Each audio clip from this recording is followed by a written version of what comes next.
साल भी Pankaj Singh YouTube channel के तरफ से नए साल की हार्दिक अभिनंदन करता है।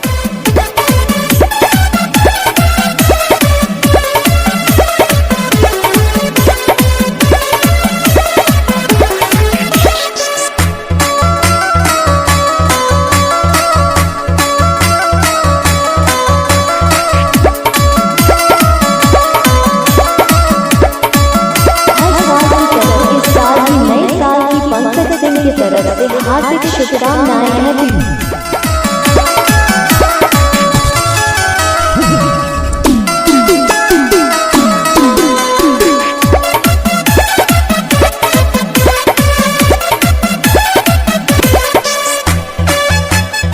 हर साल की तरह इस साल भी नए साल की पंकज सिंह की तरफ से हार्दिक शुभकामनाएं। हैप्पी न्यू ईयर सन 2022।